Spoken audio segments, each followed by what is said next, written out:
It's all about the election on this One Detroit. Thanks. The races people are most interested in, plus we'll analyze the last debate between Bill Schuette and Gretchen Whitmer, and a look at redistricting and pot and what goes into those poll numbers. Stephen Henderson and Nolan Finley will join me. Stay put for One Detroit. Masco Corporation is proud to manufacture innovative and environmentally friendly products for the home. Delta faucets, craft-made in Merillat cabinets, and Behr brand paints have all been designed with you in mind. Masco and its family of companies, serving Michigan communities since 1929. I have a question. Who wants to go first? To win? Who wants to grow our business? Who wants to make more money? Who wants more job opportunities? If you want Michigan to compete and become a top 10 state, raise your hand. Together, we've turned Michigan around and started moving forward. Now help us build a stronger Michigan than ever. Raise your hand at strongermichigan.com. Support also provided by the John S. and James L. Knight Foundation, Detroit Journalism Engagement Fund, and the Bill and Shirley Fox Fund for Leadership and Public Affairs Programming at Detroit Public TV.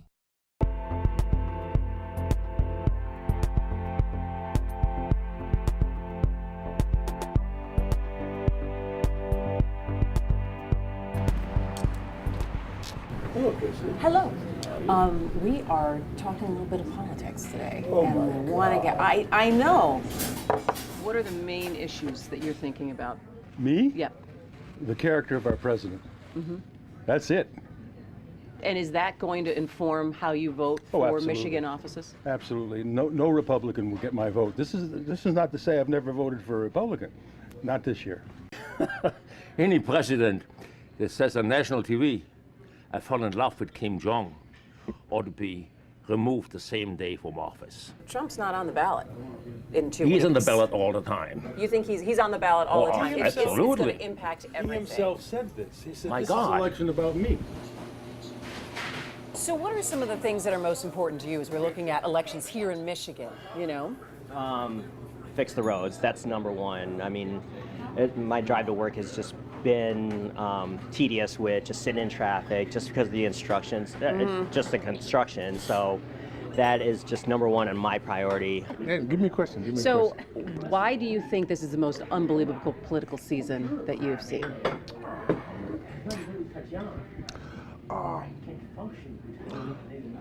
What drives me the craziest is that people voting against or not voting in their own interest. And we've been going with this supply side economic theory for the last 40 years, and it's not once proven itself to be true. What are some of the issues as someone who's young and in school? What are some of the things that you're thinking about this election season? Birth control. I would like to keep my birth control. I've been hearing a lot of things like off the social media I use about abortions and all types of things dealing with women's reproductive rights. So that's pretty important to me, being that I want to start a family one day, but not right now, you know. So I would like a choice with my body, so. Welcome to One Detroit. We're talking politics over a cup of coffee here at New York Red Hot's Coney Island in Madison Heights. And I'm sure you've had a couple of political debates over a cup of coffee or sitting around your dining room table or on social media. There's been a lot to talk about this year, from the top of the ticket all the way down. We're going to be talking about some of the races today, the possibility of the Democrats maybe flipping the state house in their favor this year. We're also going to be talking about some of the proposals on the ballot, redistricting and pot. We're also going to take a look at some of the polling numbers, how accurate they are, what's the science behind that.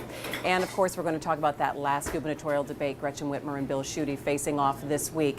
We're going to catch up with Nolan Finley and Stephen Henderson in just a moment, but first, go ahead and take a look at some of the highlights from that debate. And I put a real solution on the table. No more of this baloney. I am tired of politicians that just give you talking points instead of real solutions. Saying you're going to walk through the front door of the Trump White House doesn't fix a single pothole in this state. And I'm tired of traveling roads that are falling apart. Getting more road funding from Washington back to Michigan would help our roads. And listen, Senator Whitmer's approach is just more taxes. Her economic policies is a three-letter word, tax, and will send us into a spiral, and will cost more jobs, and Michigan will fall behind again. For this guy to stand here and call me extreme and imply all sorts of things is ridiculous. And that's the kind of rhetoric has created this ugly environment in this country. I am running against that too. I'm running against bad roads and schools that are falling behind, but I'm running against this nasty rhetoric that is coming out of Bill Schuette and the Trump administration. And that is time. A half minute for you now, Attorney General. And she never answered the question. Senator Whitmer did not answer the question about sanctuary cities. I'm opposed. If she had her way, Michigan would be a sanctuary state. She wants to disband ICE. I think that's reckless and extreme.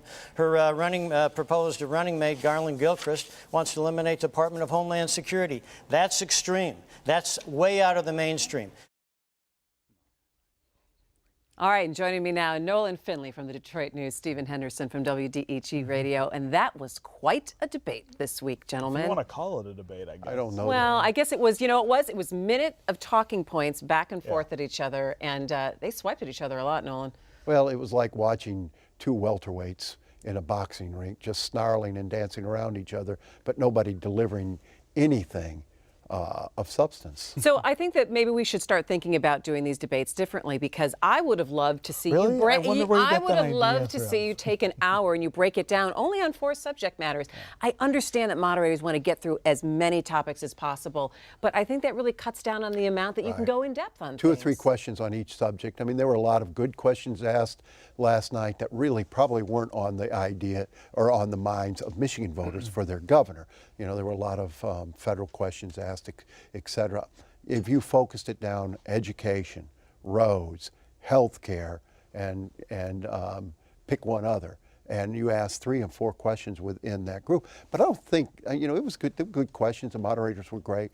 But I thought the allowing these candidates to spend so much time, 60% of their time, talking about their opponents rather than their own ideas, their own positions, I think it doesn't serve voters very well. It's not fun to watch after the first few minutes, and it tells us nothing more than we could learn by watching their campaign It was ads. almost kind of like, you could hear their campaign ads and then parroting their campaign ads. One thing that I think I'd like to see going forward, Stephen, would be the moderators be able to press the candidates if they don't ask or answer a certain question. I noticed a number of times, I think on both sides, they didn't even answer the question that was asked them, but used the time, used the minute to get through their talking points. And specifically, I was thinking about Bill Schuette when he was asked about Prop 2, and he was also asked about the Elliott Larson Civil Rights Act. Right. The whole structure for these debates is screwed up, and it is skewed to favor the campaigns, who play all of the media outlets in the state against each other, saying, well, I'll give it to you if you agree to these kinds of ground rules. And as long as that's the case, this is what we're going to end up with. I have said for a really long time in this state, and Nolan and I worked really hard about 6 or 7 years ago to try to create a consortium of media outlets to work together to schedule debates, format them in a way that makes sense, and then invite the campaigns and tell them this is the only debate you're going to get on our air, and everyone's going to air it. Everyone's going to share on their responsibility. They do something similar in Indiana right now at the national level, of course. That's how we handle presidential debates. It is the Tell logical them when way the debate's going to be and where. We did that on Mackinac.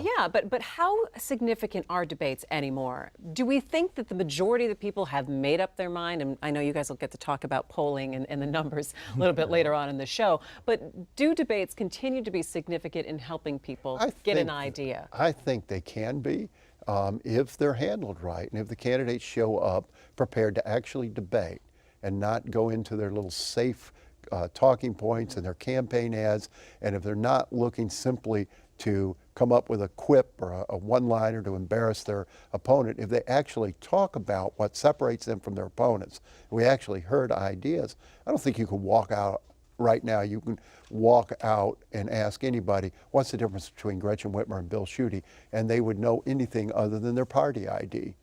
Let's talk a little bit about some of the other races that are attracting a lot of attention. We are less than 2 weeks away from Election Day. So, Stephen, talk to me a little bit about the thought that Democrats have that they can maybe get control of the State House here. Well, I mean, it depends on what poll you believe, right? And inside those polls, it really comes down to who you think is going to show up on Election Day, right? Is this blue wave, pink wave kind of combination on the left going to bring enough people to the polls who didn't vote 2 years ago to bring a different outcome? And how many of them will show up to change enough things. I think they have a fair chance to take the State House. I think they don't have a chance to take the Senate. I worry a little about Dana Nessel and Tom Leonard. That race is much closer than the other statewide races are at this point.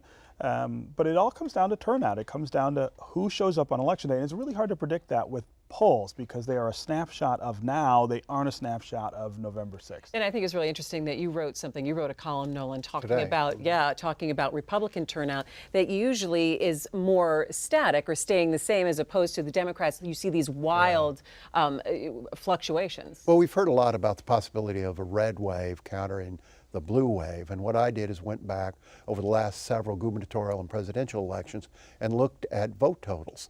And Republican vote totals in gubernatorial elections stay about 1.5, 1.6 million. They win or lose based on Democratic vote totals, which can vary by as much as 1 million votes per election. And so it's the Democrats who surge and wane.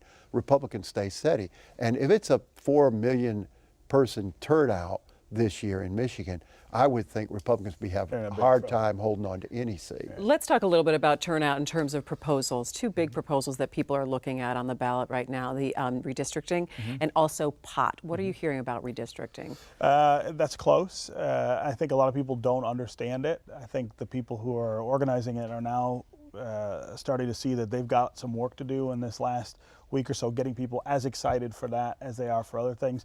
There's also this concern in the city right now with not turnout, but getting people through the ballot. We have a really long ballot in the city. Those proposals are on page 2. And because you don't have straight party voting anymore, people are going to have to wait in line a lot longer. Are you going to get people to stay and cast their ballots and get through the whole thing? The proposals are, I think, more at risk for those than they are than candidates are. Especially if people haven't read up and educated themselves on the proposals and what they exactly I wonder what impact the black preachers coming out this week and saying, vote no on marijuana, because saying it strongly and in a lot of places. And with a pretty powerful message that this is going to victimize our community. And you have the other two proposals, very complex. They're bed sheet sort of. There's too many things. People in this state tend to vote no when proposals are confusing. When they actually get to the ballot and start reading the link, they no. All right. Well, Stephen and Nolan are going to talk polling with Steve Mitchell coming up. But first, a look at the difference that women are making in races around the state. We're in St. Clair Shores, where Republican 9th District congressional candidate Candace Stearns gets ready to canvass the neighborhood. So on this, it's called Advantage, the software. It shows you where the voters are that are registered, and that it also talks about the propensity of them being a hard Democrat versus, a soft Republican. And so when you're looking at the app and you're going door to door, it's not always right. They do a good job sometimes trying to guess. And I would probably say about 60% of the time it's right. So Stearns and crew aren't skipping anyone on this route. A first-time candidate, she's one of the 10 women running for the 14 congressional seats in Michigan. Just 2 Michiganders in the House are women, but that number goes up to 4, maybe 5, and a slim possibility of 6 after Election Day if the pollsters are to be believed. So how many are in Congress altogether? There's only 15% of our reps, our congressional members, are women right now, and I think it works out to be something like 43 or something like that. It's very low. I think women in particular are good at saying, let's agree to disagree on this. Let's see what we both agree on, put it in a bill, get it voted on, and move it up the chain.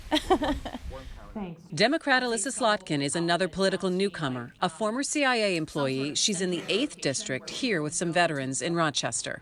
There's a ton of really tremendously important issues related to veterans around access to health care, good health care at the VA, mental health issues, making sure our veterans go easily into jobs and translate their hard-fought skills into real work. And you can't get to those issues and solve those issues unless you talk about it and put a spotlight on it. Healthcare. It's the issue that got Slotkin into the race. She tells the story in her political ad about how she lost her mother. And years later, my mom lost her job. So she lost her health insurance and couldn't afford the premiums. And that's when she was diagnosed with stage 4 ovarian cancer. Now Republicans are talking health care too, trying to assure voters pre-existing conditions will still be covered. Stearns spent more than 2 decades in the health insurance business. Are you planning on voting? It's not true. She doesn't want to kill Obamacare. She wants to fix it. What's been going on, in D.C. is one side, lies about this, and then the other side lies about that. And what's really happening with health care, they're not taking it away. They're giving choices back is what they're doing. Beyond health care, the jobs and pocketbook issues often come up. This confirmation process has become a national disgrace. And then come questions about the controversial Supreme Court Justice Brett Kavanaugh, how he might affect the House races. I don't know that it's changed our campaign. I think for many, many people, no matter what you thought about the issue, that hearing, carried live on TV, seemed to represent the symbol of all that has gone wrong with polarization and politics in the past couple of years. Of course, everyone asks me, how do you feel about the justice decision? And I always tell them that, as far as I'm concerned, everybody should have due process.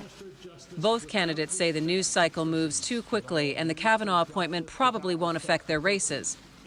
But according to Slotkin, the Trump election 2 years ago has brought her new support, some women who appear in an online commercial. I am Lori Rassa, and I'm a registered Republican. Our fastest growing category of volunteer are Republican women here in Oakland County. And it's because, not any one issue, it's because they know that politics right now is not representative of who we want to be as Americans, and they want to change it. Well, we're joined now by our old friend Steve Mitchell of Miss Mitchell Research and Communication. Steve, you've been polling in Michigan for 35 years. How has it changed from that first poll when you were dialing up voters and talking to them on the phone? How has it changed in the decades that have brought us cell phones and the internet? It's changed a great deal as a result of that. In the old days, pre-cell phones, you just sit there and you dial from 5 to 9 at night, and you'd get everybody at home, and you'd look at every poll, and all the demographics came right out the way they always should be. And it's been obviously changing rather dramatically now as a result of the cell phones and the difficulty in getting people. And it's actually become much more expensive. Unlike most things, polling is more expensive. Yeah. But what are you seeing right now? Some people are saying that the gaps that we saw early in the race between Democratic and Republican candidates are closing here in Michigan, that Republicans are moving up closer to tying or surpassing those Democratic candidates. Is that something that you are seeing as well? Absolutely. The last poll we did was between September 30th and October 7th, and that was during the confirmation hearings. As a matter of fact, the last day of the poll was the day that Brett Kavanaugh was confirmed to the United States Supreme Court. And every day you could see the race getting a little bit closer, the races that we were polling getting closer. And the enthusiasm gap, are you as excited about midterm elections this year as opposed to other years, got narrower and narrower. And actually at the end of our poll, the Republicans were more enthusiastic about voting than the Democrats, and it was a direct result of the Kavanaugh nomination hearings. That was that hurt the Democrats a great deal. Now, Steve, you're not just calling people randomly and asking them how are you all going to vote and whatever. There's a science to this. You screen your calling pool well in advance, and you try to make it look as much as possible like the electorate. And polls can vary greatly based on the weighting. I know there's a Free Press poll out today that shows the race getting very tight, but if you look at the weighting, it says plus 4% Democrat, and there's folks out there questioning whether that's too low. They were +1, I think. I think they changed it up to 0.4, but even so, should it be a higher weighting of Democrats based on 2014, 2016 turnouts? No, I think that's probably about right. I think probably the difference right now is that about 4% more Democrats are voting than Republicans in this election, which is just there are more Democrats in Michigan than there are Republicans. But you can change the outcome of a poll based on the weighting, right? You could, yeah, you can a little, but I mean, these polls, what you have right now, there's 3 or 4 polls out there that everybody's looking at that were done recently. One by the Detroit Free Press by Epic MRA, which tends to be a Democratic polling company, which shows the margin between Schuette and Whitmer at Whitmer plus 5%. The Senate race is at plus 7%, Stabenow leading James. You've got 4% lead by Jocelyn Benson over Mary Treater Lang in the Secretary of State's race, and the Attorney General race is dead even. So that's a very close race. And then you've got a Republican pollster, Tom Shields from MRG, that's got the margin out there in the mid-teens. Yeah. So that's a real big difference So how between do the you, two. how do you account It's for about those differences? it's about how they're calculating who will show up.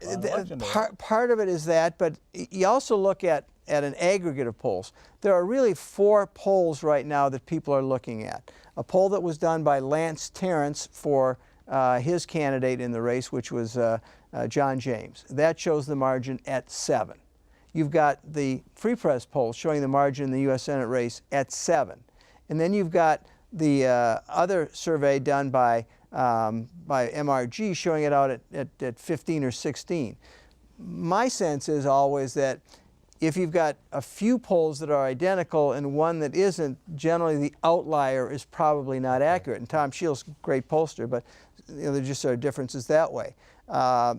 You also have another poll that was conducted by Whitmer's pollster that shows her up by 11 points, which is appreciably better than that. So I think the race probably has tightened. We did a poll. Our poll showed that Whitmer was leading by 7.5 points, and that Stabenow was leading by 9 points. And I'm not sure it's changed all that much. And everybody questioned our numbers because they were a lot narrower than anything that they had. So what about predicting things like this blue wave or the pink wave that people are talking about? Can polls tell us how likely those things are to happen? Sure, and you do it by that enthusiasm question that we talked about. You know, how enthusiastic are you?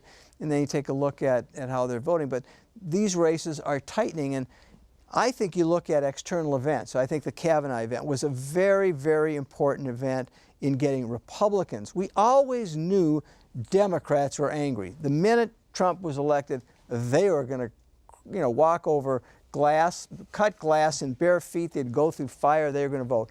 What about Republicans? Well, the Kavanaugh nomination made that very likely that we'd see a very strong Republican turnout as well, and that's exactly what we have seen. So I think you can determine it. I mean, I think right now these races are going to be much closer than people had ever anticipated. I would disagree with you on the House. I think the Republicans will retain control of both the Michigan House and the Michigan Senate. Even if Democrats turn out in the numbers that they're saying? Yeah, because I think you're going to see a commensurately high Republican voter turnout this time. Steve, are polls still accurate? I mean, after 2016, pollsters took a big hit because they missed this Trump surge, if you will, and the Hillary fall off.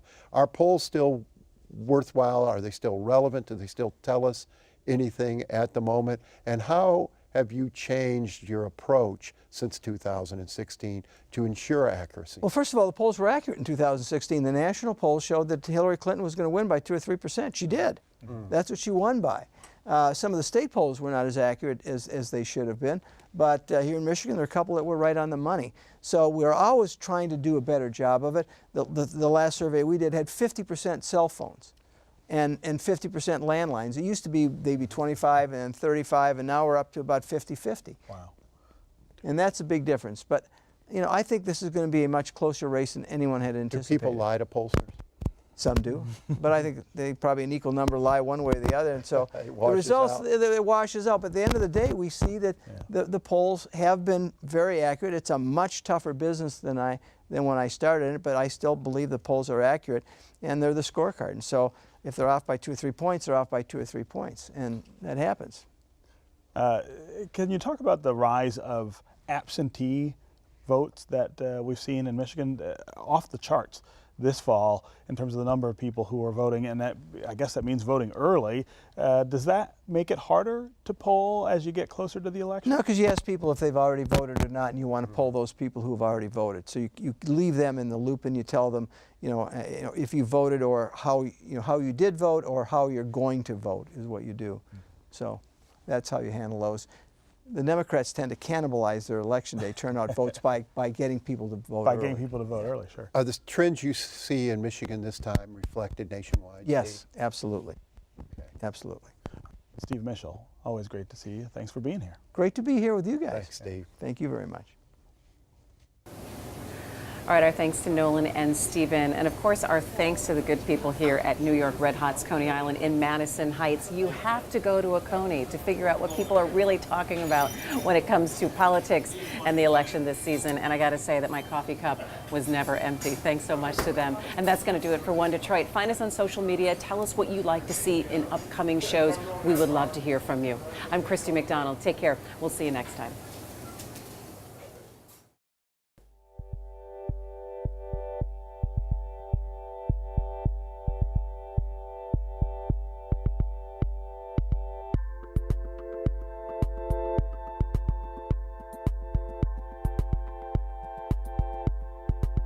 Masco Corporation is proud to manufacture innovative and environmentally friendly products for the home. Delta faucets, craft-made in Merillat cabinets, and Behr brand paints have all been designed with you in mind. Masco and its family of companies, serving Michigan communities since 1929. I have a question. Who wants to go first? To win? Who wants to grow our business? Who wants to make more money? Who wants more job opportunities? If you want Michigan to compete and become a top 10 state, raise your hand. Together, we've turned Michigan around and started moving forward. Now help us build a stronger Michigan than ever. Raise your hand at strongermichigan.com. Support also provided by the John S. and James L. Knight Foundation, Detroit Journalism Engagement Fund, and the Bill and Shirley Fox Fund for Leadership and Public Affairs Programming at Detroit Public TV.